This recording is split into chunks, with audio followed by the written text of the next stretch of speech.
এর আগে বহুবার তিনি ঘোল খাইয়েছিলেন বাংলার বহু রাজনীতিবিদকে। বঙ্গ বিজেপির দাপুটে নেতা তথা প্রাক্তন রাজ্য সভাপতি দিলীপ ঘোষ ফের একবার ঘোল খাওয়ালেন তাবড় রাজনৈতিক বিশ্লেষকদের। এই খবরটি নিবেদন করছি স্বামী বিবেকানন্দ ইউনিভার্সিটি। আপনার সন্তানের স্বপ্নের ভবিষ্যৎ গড়ে তোলার একমাত্র সঠিক ঠিকানা। যোগাযোগ 7040862270। 21শে জুলাই তিনি কোন মঞ্চে থাকবেন সেটা নিয়ে বেশ কয়েকদিন ধরেই তিনি রহস্য রোমাঞ্চ তৈরি করেছিলেন। কেউ কেউ তো ঘোষণাও করে দিয়েছিল 21শে জুলাই কলকাতার ধর্মতলায় মমতা বন্দ্যোপাধ্যায়ের হাত থেকে ঘাসফুলের পতাকা তুলে নেবেন দিলীপ ঘোষ। কিন্তু তিনি বিজেপির আদি নেতা। সম্প্রতি দিল্লিতে দলের সর্বভারতীয় সভাপতি জেপি নাড্ডা তাকে ডেকে কথা বলেছিলেন। তিনি দিলীপকে বলেছিলেন, রাজ্যে ফিরে জোরদার লড়াই শুরু করুন। শুধু রাজ্যে ফিরে নয়, একেবারে শিকড়ে ফিরে নতুন করে রাজনৈতিক লড়াই শুরুর আয়োজন করলেন দিলীপ ঘোষ। কলকাতায় তৃণমূলের মঞ্চে নয়, যে বিধানসভায় তিনি প্রথমবার জিতেছিলেন সেখানেই তিনি শুরু করলেন নতুন লড়াই। 21শে জুলাই খড়গপুরে শহীদ শ্রদ্ধাঞ্জলি সভা পালন করলেন দিলীপ ঘোষ। শুধু তাই নয়, নিজের হাতে বিজেপির পতাকা ফেস্টুন লাগালেন বিজেপি কর্মীদের সঙ্গে নিয়ে। আর সেই সঙ্গে তৃণমূলকে তীব্র আক্রমণ করতেও ছাড়লেন না নিজস্ব ঢঙে। মমতা ব্যানার্জি একটা বার্ষিক উৎসব করেন ডিম ভাতের। শহীদ দিবসটা দিনে দিনে ডিম ভাত দিবস হয়ে গেছে। আমার যেটা মনে হচ্ছে এবারে হালচাল দেখে এটাই বোধহয় শেষ শহীদ দিবস, তারপরে আর টিএমসি শহীদ। 21শে জুলাই একদিকে যখন শাসক দল তৃণমূল কংগ্রেস চিরাচরিত শহীদ দিবস পালন করছে ধর্মতলা চত্বরে, তখন বিজেপির যুব মোর্চার নেতৃত্ব শুভেন্দু অধিকারী শিলিগুড়িতে উত্তরকন্যা অভিযান করলেন। তবে দিলীপ ঘোষ থাকলেন তার বিপরীত প্রান্তে। কিন্তু তিনিও এক দলীয় কর্মসূচি নিয়ে তৃণমূলকে কোণঠাসা করার চেষ্টা করলেন। কোন টেররিস্ট বিজেপির সঙ্গে যুক্ত আছে প্রমাণ করতে পারবে কি? আমি প্রমাণ করে দেবো। ওনার ডান দিকে বাঁ দিকে সব সমাজ বিরোধীরা আছে। মমতা ব্যানার্জির সঙ্গে ফটো আছে, অভিষেক ব্যানার্জির সঙ্গে। পুরো পার্টিটাই তো টেররিস্ট আর সমাজ বিরোধীদের। কেন ওদের এ কথা বলা সাজে না? যদি কেউ অন্যায় করে আইনের অনুযায়ী সাজা হবে, কিন্তু এখানে আইন নাই, তা সাজা কি করে?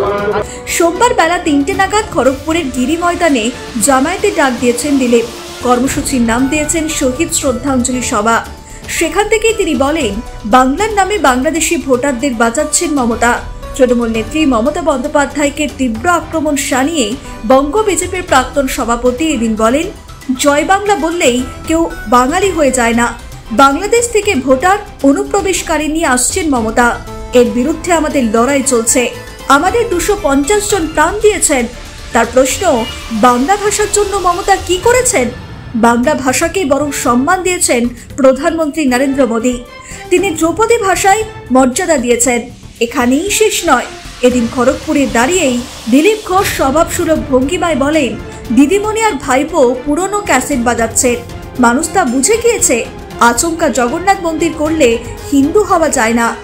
জগন্নাথ দেবের হাত নেই, তাই মমতাকে আশীর্বাদ করতে পারেননি। যখন নারকেল ভাঙছিলেন মনে হচ্ছিল পেটও ভাঙছেন।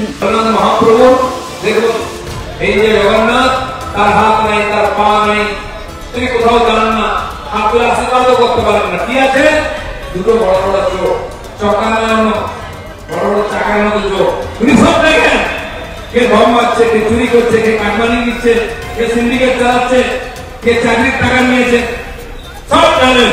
তাই বড় বড় চোখ করে আমাদের একটু এগিয়ে গেলে আপনারা এখানে নামবেন, এখানে প্রভু বসে আছেন জগন্নাথ মহাপ্রভু, সব দেখছেন। তাই দিদিমণি যখন জগন্নাথ মন্দির উদ্বোধন করতে গেলেন, তাকে বলা হয় নারকেল ভাঙুন।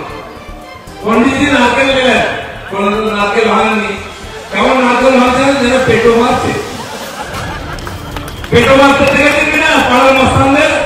মারলো, পেটো গড়িয়ে তোরা বেচারা ছুটে ছুটে আবার স্বামীজি চিন্ময় মিশ্রের তুলে নিয়ে আবার পেটো মারছে। নারকেল মারতে জানেন না। আবার বলছে কালী দুর্গা, কেন বিজেপি বলছে? অবশ্যই বলবো জয় শ্রীরাম, বলো জয় শ্রীরাম।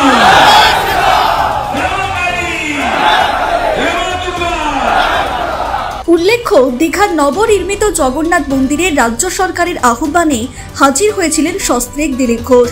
জানি কম বিতর্ক হয়নি। সেই থেকেই তিনি কার্যত বঙ্গ বিজেপির অন্তরে ব্রাত্য হয়েছিলেন। কিন্তু পরিস্থিতি পাল্টায় শ্রমিক ভট্টাচার্য নতুন রাজ্য সভাপতি হবার পর থেকে। দিলীপ ঘোষকেও দিল্লি তলব করে বোঝান সর্বভারতীয় সভাপতি জেপি নাড্ডা। আসন্ন বিধানসভা নির্বাচনে তাকে বড় দায়িত্ব দেওয়া হতে পারে এমন ইঙ্গিত আসে।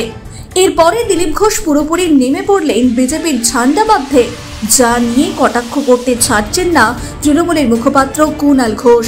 তিনি বলেন, দিলীপ ঘোষের আর কোথাও যাওয়ার নেই। একটা সময় রাজ্য সভাপতি সরিয়ে দিয়েছে, কেন্দ্রীয় সহসভাপতি সরিয়ে দিয়েছে, সিটিং এমপি মিদনাপুর সিট বদল করে নিয়ে হারিয়ে দিয়েছে। মানুষটা দুঃখে আছে, কষ্টে আছে। সব মিলিয়ে দিলীপ ঘোষকে নিয়ে জল্পনা রীতি। আসন্ন বিধানসভা নির্বাচনে তাকে ফের স্বমহিমায় দেখবেন রাজ্যবাসী। সেই সঙ্গে শাসক দল ও তৃণমূল নেত্রীর প্রতি তার রসিক মন্তব্য উপভোগ করবে বাংলার রাজনৈতিক মহল। ব্যুরো রিপোর্ট, নিউজ বর্তমান।